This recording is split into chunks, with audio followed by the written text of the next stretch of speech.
And what up? It's Ty 1822 here. Do my Q&A number 6. Now, the Chase Island and Killer Demon 69. I never got a chance to answer your other questions from my last video, so I will answer those in the questions y'all gave me now. This is a recent one from the Chase Island. If WCW and ECW were still here today, how would they do competing with today's WWE, TNA, and ROH? That's a damn good question because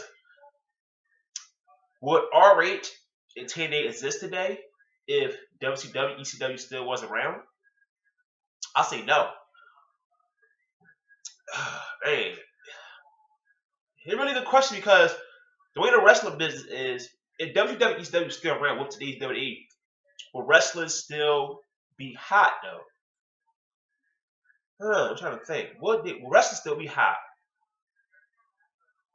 It probably went through a slump still if it was still around today, both companies.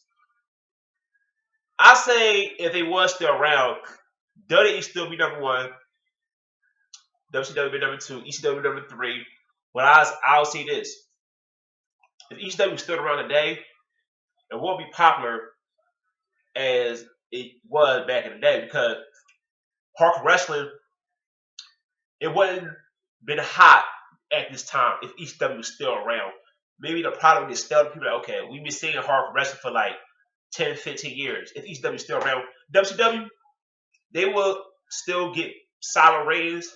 WWE number one, but WWE will still be getting better ratings than both companies. WCW will still be making money. ECW will still be that alternative product that people want to see something different between. Well, see something different from ECW instead of seeing the stuff you see on WCW and WWE. That's a damn question to ask me though.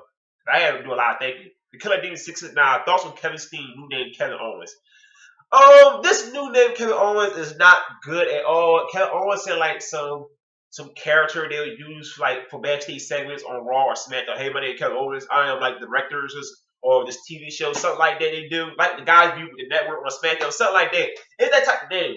Like my name is Kevin Owens, and I will defeat you for the belt. Like you can't really take that serious. Like Kevin Owens, like Kevin Owens. Kevin, oh no, it just don't sound good. I hate that name for him right there, man. Hopefully the name grows on me someday, and I'm like, okay, it's not a bad name. But right now, Kevin Owens is a terrible name for a wrestler.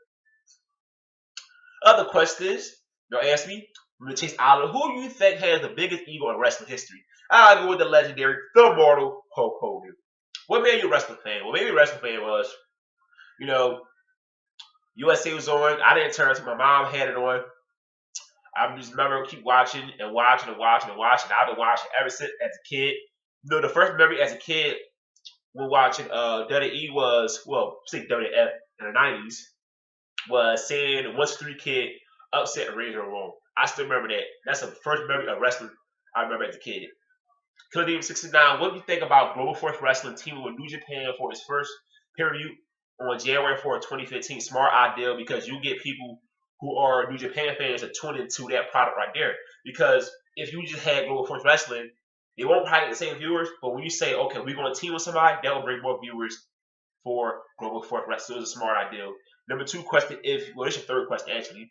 If you could remodel the Divas division, who would be in it? Gail Kim, Awesome Kong, her name was Carmen WWE, of course. Natalia, Keith AJ Lee, Tyron Terrell from TNA, Hamada, who's being TNA. What's her name again? What's her name again? Melissa Flash. She was real good at TNA.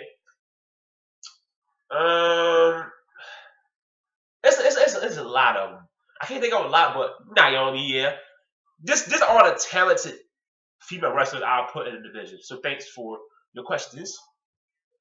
Question comes from somebody I knew on Twitter. He sent me the question on Twitter.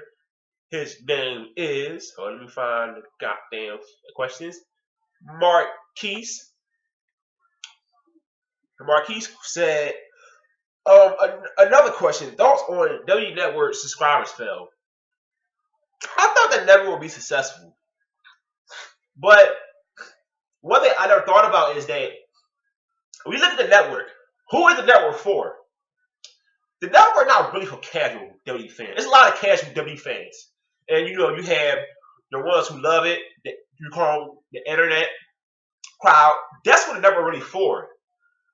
The casual crowd, do they really care about paying $9.99 for the network? Do they care and say, you know what, I want to learn this right here and learn this from the past? To me, the network mostly for the internet wrestling crowd and maybe a couple casual crowds, but I think that's what it is. If those casual crowds become like diehards down the line, maybe they might get the network. That's just my theory right there. Is you got a lot of casual fans that watch WWE, but why would they want the network? The internet fans, people that grew up on the wrestling, the 80s, the 90s, they love the business back in the day, so they want to relive the era. Not the people who just internet fans. Like I said, the people who just watched back in the 80s, people watching the 90s, they might want to relive the history of WWE, so they buy the network.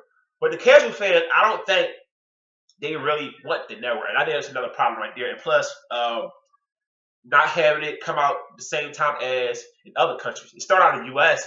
and England, they didn't get it, and I think they put it on hold again for England, so that messed a lot of things up. And one question you asked me, why do you hate sports? And the team that caused it, Dallas Cowboys do hate sports, San Francisco Giants, the Los Angeles Lakers, the New York Giants, and that's it. Boston Red Sox. That's it. Maybe hate sports. So thanks for all your questions. I'll be doing another Q&A, maybe number 7, probably next week, and I'll make the video announcement. So don't forget, hit the subscribe button. I'm out. Peace.